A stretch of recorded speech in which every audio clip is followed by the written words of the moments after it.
These are the weekly announcements for the Grace United Church of Christ, located in Sauk Village, Illinois. Our pastor is the Reverend Melody L. Seaton.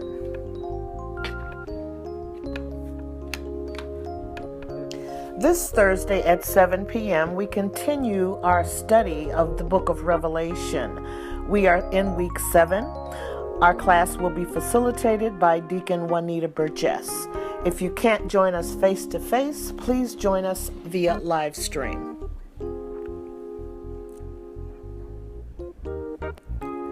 This week, our Sunday school lesson will focus on New Birth Brings Freedom.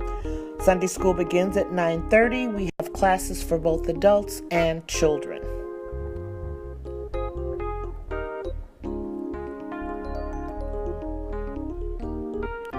During Sunday morning worship this week, we will have a guest speaker.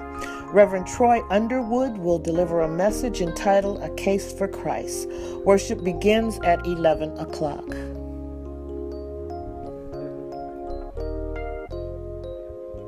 We hope to see you soon. Have a blessed week. Welcome to Thursday Night Bible Study at Grace United Church of Christ. We've all braved the cold to get here tonight. We're going to continue our study in the book of Revelation. This week we'll be covering chapters 15 and 16. As always, we want to begin with prayer. Holy God, we just thank you for all the ways that you've blessed us today. From the rising of the sun until the going down of the same, oh God, you've kept us safe. And you've covered us by your grace, and we are so grateful. God, we want to pray for others today. We want to pray especially for those who are mourning the loss of loved ones, particularly the Burgess family. We ask that you comfort them, oh God, and give them what they need to get through these troubled times.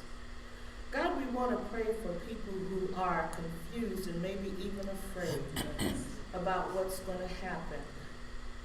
They're afraid of the future, oh God, but we pray right now that we don't know what the future is, but you hold the future, oh God, and we trust you. Yes, Lord. And so we know we're in control and there's no need to fear. We ask that you give us discernment tonight as we study your word. In the name of Jesus we pray. Amen. Amen. Okay. So tonight, week 7, and I'm kind of excited about this one. This is the chapter we've been looking to since we started. I'm going to pass out these handouts.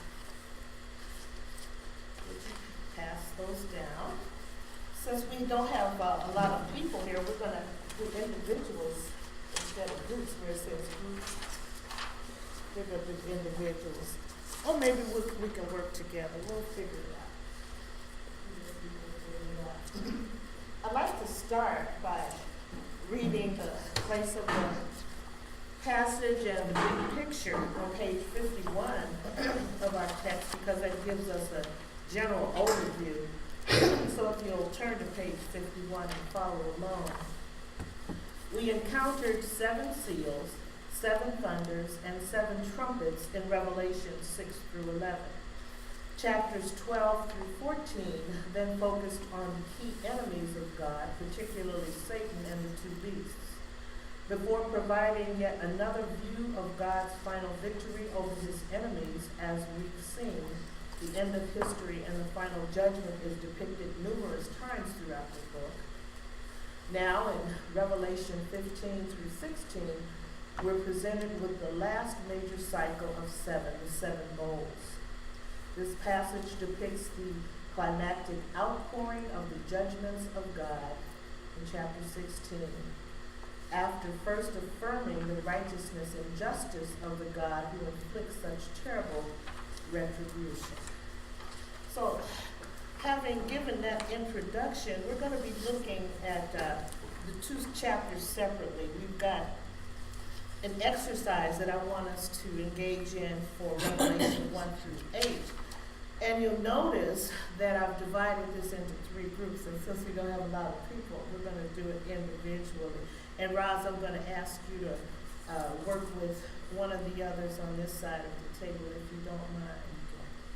So these questions really correspond to the questions in your book, so if you did a little homework and reading, you should have a jump on this. I know you didn't get a chance to read ahead, but it'll be fine. Don't even worry about it. Group 1 follows along the first question here on page 52.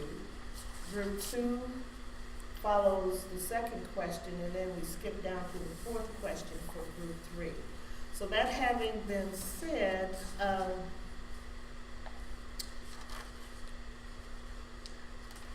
Dwan, would you like to work with Rosalind, our sister over here? Mm-hmm. Okay. In group 1, and then for group 2, Mary and Mimi, would you mind working with group 3? You'll do group 3. You'll be group 3. Okay. And we're going to take about 10 to 12 minutes. Wait a minute. So 2. You're 2. And Roz, you're 1. On Roz page is 52. 52. And the court? In this book? No, in this one. Oh, I took out the wrong book. I cleaned out my bag. You're right. Jim's got a book that you can borrow. I thought that nothing you were saying was Make it clear. right.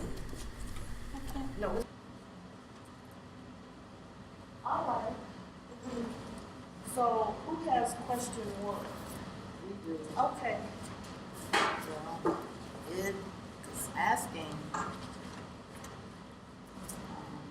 do we actually see the enactment of the play announced in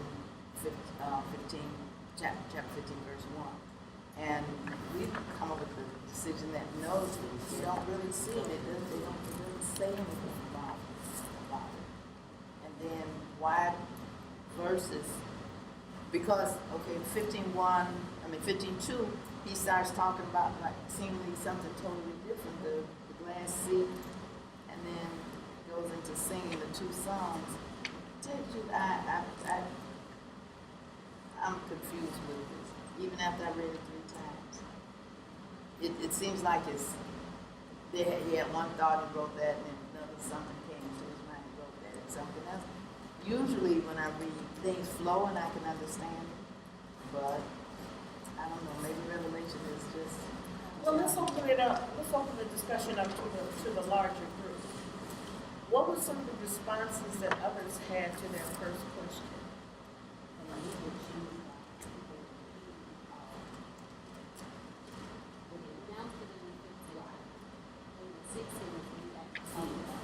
Okay, could you speak up a little? Okay. So, Nini said that he announced the plagues in the 15th chapter, but he did not, but the angels did not deliver the plagues until the 16th chapter. So that leads us to wonder what's going on here with this interlude.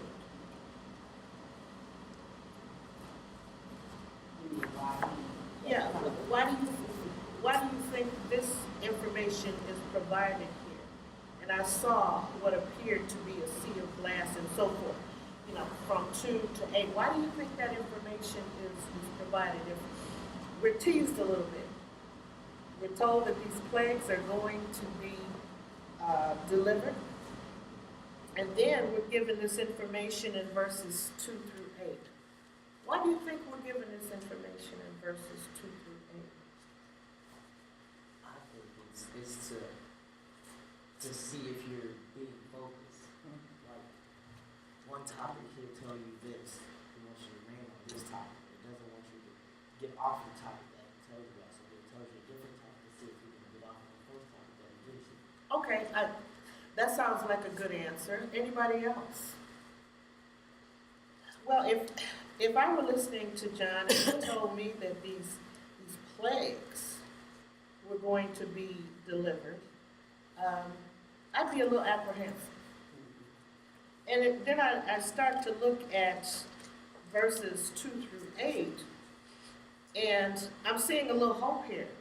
Yeah, these plagues are going to be delivered, but look what's happening in the meantime. There's a sea of glass, and those who conquered the beast and its image are standing beside the sea of glass with harps in their hands.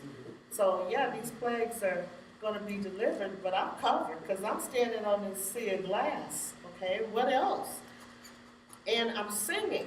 They're singing the song of Moses, the servant, and the song of the Lamb, and then we have this song here. And then these people who have conquered the beast are looking, and the temple of the tent of witness in heaven was opened up. So we have something good coming out of this temple.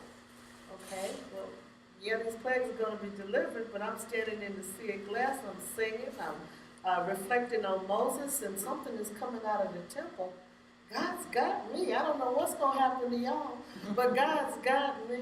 So I think it's kind of a reassurance. And these were the martyrs, right? Remember, they had asked God how long, and now they're seeing that it's about to happen, and now they're playing their instruments because they're seeing, they've seen what happened with Moses. And so they know that, he hasn't failed Moses, he's not going to fail us. Okay, so does that sound like a plausible thing? Yeah, it makes more sense than when I just read it. Does anyone else want to add something? One thing that I saw in the looking through my notes and things is that the literary style of Revelation prepares us for the momentary shift from the scene on earth and then that in heaven. So it's giving us a pause. So we see what's happening on earth and what's going to be happening in heaven. Yeah. And we've already established the fact that this story is being told by John in figurative language, in symbols and similes and metaphors and so forth. And so we really can't take it literally. But if I were to guess, I'd go with the reassurance theory. Okay. So let's go on then if there are no more questions or comments. Jerry, you had number 2. You and Deacon Clark had number 2. It said, why are there 2 titles? And the Song of Moses was a celebration of God's deliverance from the angel of death in Egypt. And by means of the blood of the Lamb applied to the door frames of the house. And they were saved from that. And it was also a celebration of God delivered them from the army when they were passing through the Red Sea. And he opened up the waterways for them. So these are things that they had already experienced and seen. They knew that happened with Moses. And so that's it again. If he'll do it for Moses, he'll do it for me. Yeah. Okay. The Song of the Lamb, we know that the Lamb was the Lamb of God. And it emphasizes the redemptive working plan of God in Christ and his promise of deliverance. He promised to deliver us. That's faithful, that if we accepted him as our Lord and Savior. And he shed his blood for us. He died for our sins. And so they were singing the songs, to encourage them. That's like a crying baby. You pick him up in your arms and you sing to that baby. And it soothes them. I like your answer. And as you were talking, I was thinking, well, Moses was something from the Old Testament. It happened, it occurred. We know that God delivered his people out of bondage in Egypt. And the Lamb of God is here in Revelation in the New Testament. So it's happened, but it has not yet manifested for us. So we've got something from the old and something from the new to reassure us as well. So I don't know why people are afraid of the book of Revelations, because it's a book of reassurance. If you really read deeply into it. Anybody have anything to add to question 2? Okay, Well, there's another one. Why are there two titles? okay. It's a, I think it's a, what the heck is it? Okay, again, we've actually covered, it teaches us to trust God and be ready. Yeah, he's already delivered Moses and the people, and he promised to deliver us. Okay, okay. Very good. Mimi, you had number 3? Number 3. Why is it important for us to see? Why is it important for us to see in 15:5 and 8 where the plagues originated from? From the inner sanctum of the temple, the holies of holies, John sees 7 angels emerge. They are priest angels. They are dressed as heralds and the priest. Their clothes show that they are free from corruption, immorality, and injustice. The smoke that fills the temple is manifested of God's glory and power. And that's it in a nutshell. I kind of like the way John uses smoke in this chapter.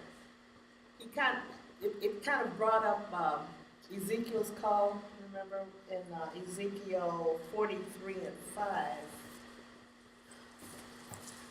Will someone get that? Ezekiel 43 and 5.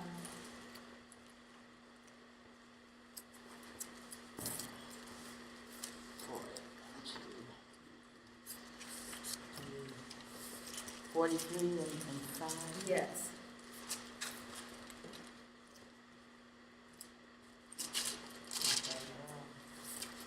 This print gets smaller. Okay. Okay. The Spirit, go ahead, Brett. The Spirit lifted me up and brought me into the inner court, and behold, the glory of the Lord filled the temple. So we have the glory of the Lord filling the temple there in Ezekiel.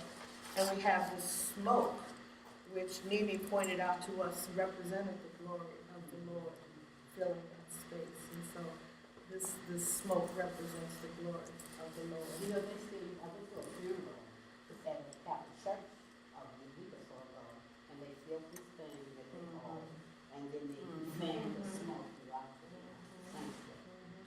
You know, I was at a funeral, maybe 2 months ago. It was a Catholic funeral mass, and the priest did the same thing. He filled the censer and lit it and kind of put the smoke off around the casket. Okay, so any questions or comments about questions 1 through 3? Okay, let's move on. See, Andrea gave you cards last week. I've got paper. Cards, papers, all. It's all trees, right? Yeah. Okay. Can you read that? Okay.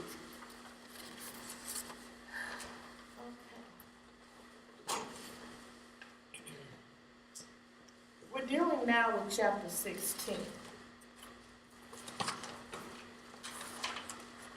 And this is where the judgments are actually delivered. But before we do that, I want to brainstorm a little bit about situations recorded in the Old Testament and the New from which God's people needed to be delivered. What are some of the situations? Egypt, obviously, God's people needed to be delivered from Egypt. What are some others? Well, when Joseph was in charge of the grains and his family had to come to get the flour, the wheat, whatever it was, to sustain them. And had it not been that God put Joseph in a position to help his family, they would have just starved to death. Okay, so they had to be delivered, people had to be delivered from famine. What else? What else do we remember from the Old and New Testament? Homosexuality, I believe in that. Okay, Also, obedience. just general obedience. They had to be delivered from their disobedience. Mm-hmm. What else?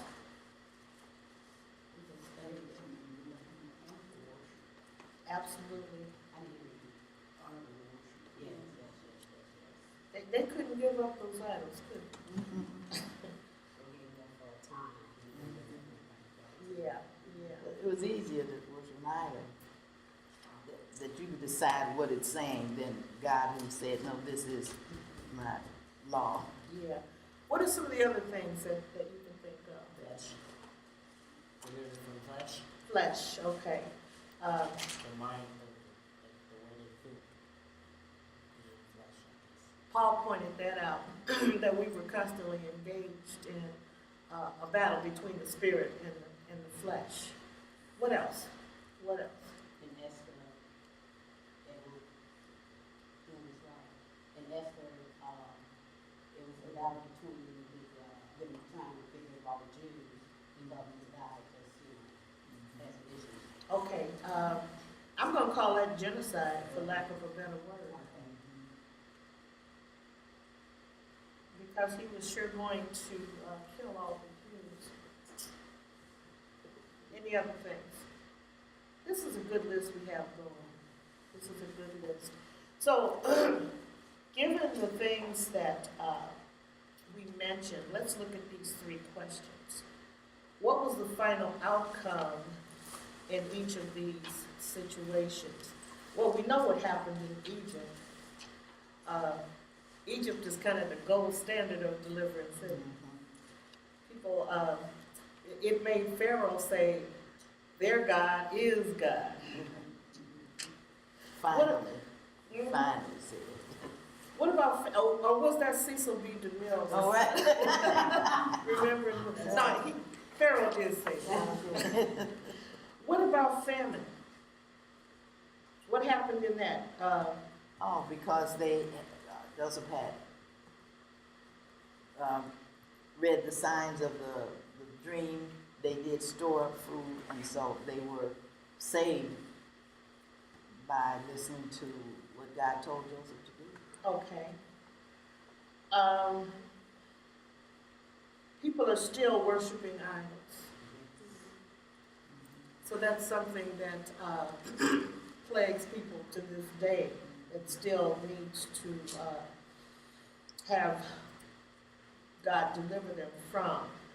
People are still succumbing to the desires of the flesh. So we still need deliverance from that. People are still trying to destroy whole races of people. And so we still need to be delivered from that. So God set some examples in the Old Testament, but there are some things that are going on right now that we still need to be delivered from. How does the theme of deliverance address the situation being faced by John's audience? Who is John's audience?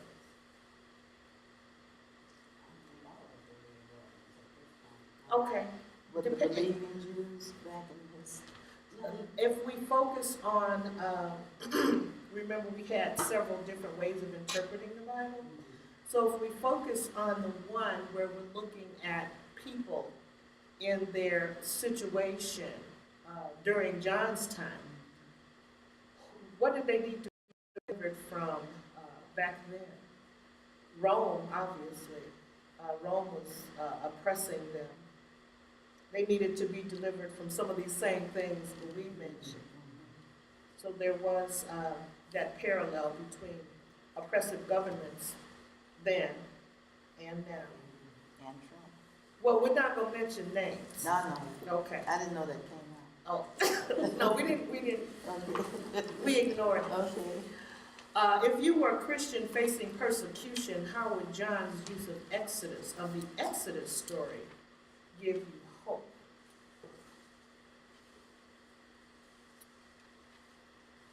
It's like something that's really obvious, and I think we know it comes down to that at the end of most things. You have hope. He gives you hope that no matter how it seems now, that there is hope that it can be better, and God will make it better. And because we believe that to die is gain, if we perish, we perish. Because we have accepted Christ. And I'm gonna be there too. Me too. Oh, But you could tell if you just hold on, accept him as your local, we can evangelize at that point.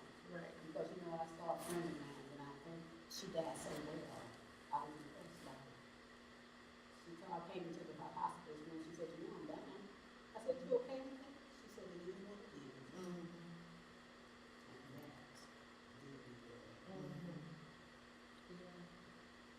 good. There are some people who want to preserve life at all costs, who want to be put on machines to help them live after some of their body functions have stopped working optimally. And people are asked to make decisions. Do you want to be put on these life-sustaining devices? If you should code, if something should happen to you, or do you want us to not resuscitate you when the time comes? And there are people on both sides of that issue. I think many Christians, Jerry, are like you or me, and they feel, well, this life is going to last only so long, but there's something promised to us on the other side of eternity, and we look forward to that day. But people who are so sure about their salvation are afraid of Him. They don't know what's going to come next. That's right. That's right. Well, I knew before I was saved, I told them to do everything they can. Now I'm gonna put a pillow over my face.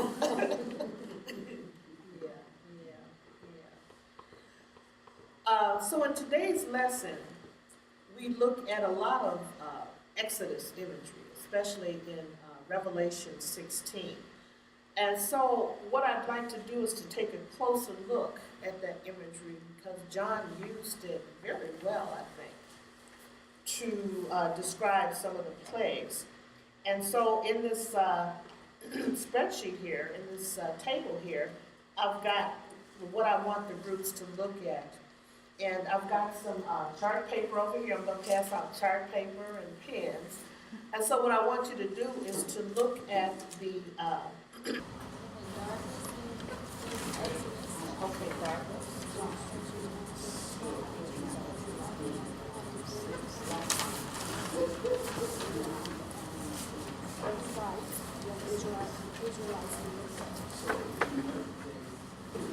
Okay, so darkness for the enemy and light for the Israelites, okay.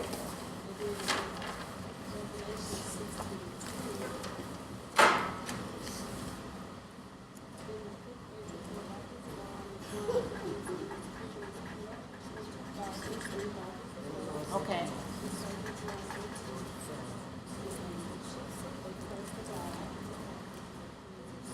So that you said they ground that too?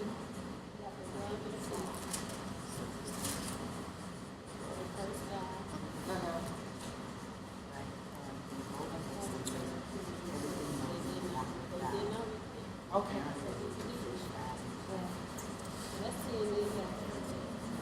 Okay. But in 10, there was darkness, they grounded to the sky. Okay. Okay. Okay. So if we look at this,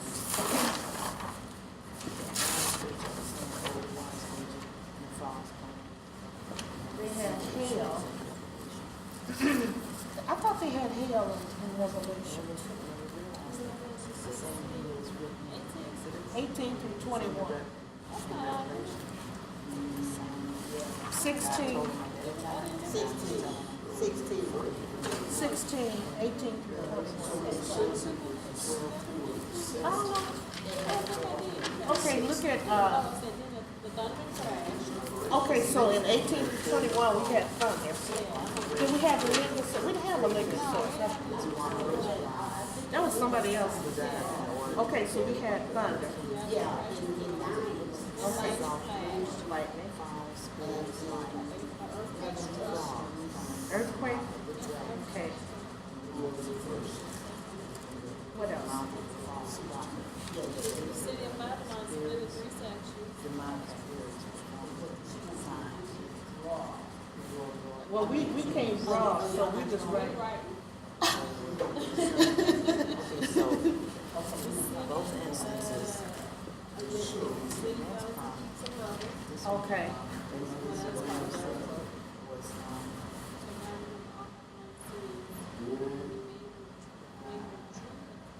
Okay, they said Okay.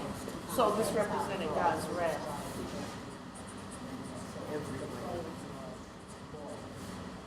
Couple's wrath.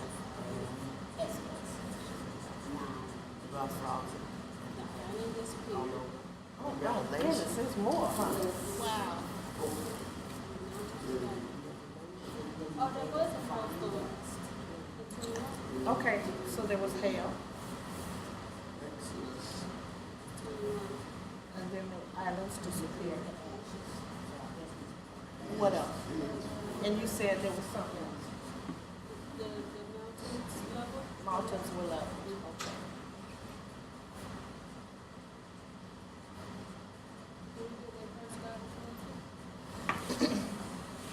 Down here in 10. No, we in Revelation 21. Okay, so they cursed God up here too, huh? All right.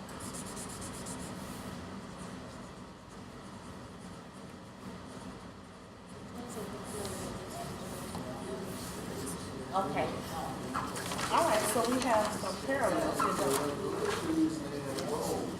So there was hail and both, and then thunder and lightning. And the storm was here. But then there was an earthquake. And if I recall, it said the earthquake was greater than anybody had ever seen before.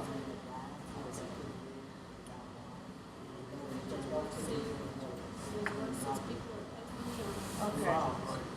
And so, as a result of that, Babylon split. They had to drink the cup of God's wrath. The islands just D-I-S-A-P-P-E-A.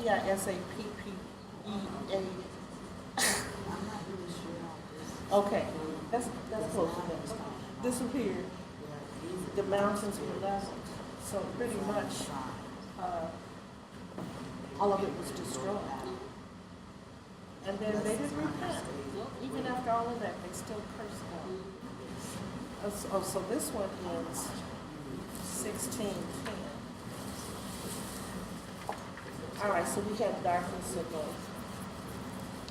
And then we had light, God's people.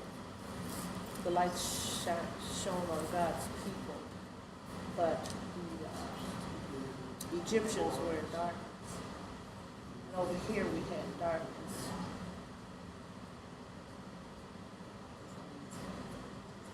People ground their teeth.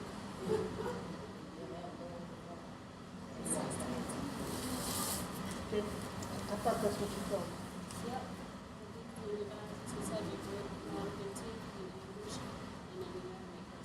Okay, all right. So these were people who bore the mark of the beast. What happened to God's people?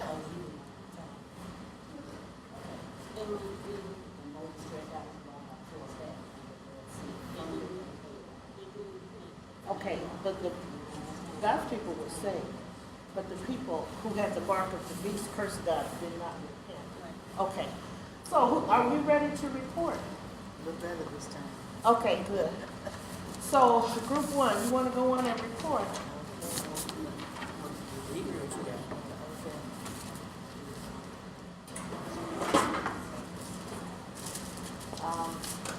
This is something that I've never noticed before, was all the way back in Exodus when Earth first started, and God gave them warnings, and that it is also almost word for word in Revelation.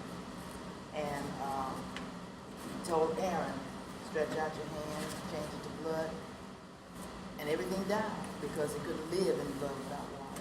And in Revelation, John saw the same thing happening, that the bowls, this time the water came from, the blood came from a different source, but it was still, it's like, didn't I tell y'all that this is what was gonna happen? You didn't believe me? Well, believe this now. So the second part was when God sent the frogs, and they were just so many all over the place. They couldn't do anything. I could imagine that they're trying to grow crops, and the frogs are just either eating up all the plants, or they're just all over the ground. Every time you try to dig up something, it's just more and more frogs, which is creepy to me. I don't want to be here when the frogs come. And so, again, in Revelation, the frogs came. God sent frogs from the bowls of the angels. So it's the same thing happening. You know, Connection of Exodus 7:19, we also got when he turned water to wine. Oh, was the water to wine in Exodus? God turned water to wine in the book of John. Okay. God parted the water in Exodus. Okay. All right, very good, Group 1. Thank you. Group 2.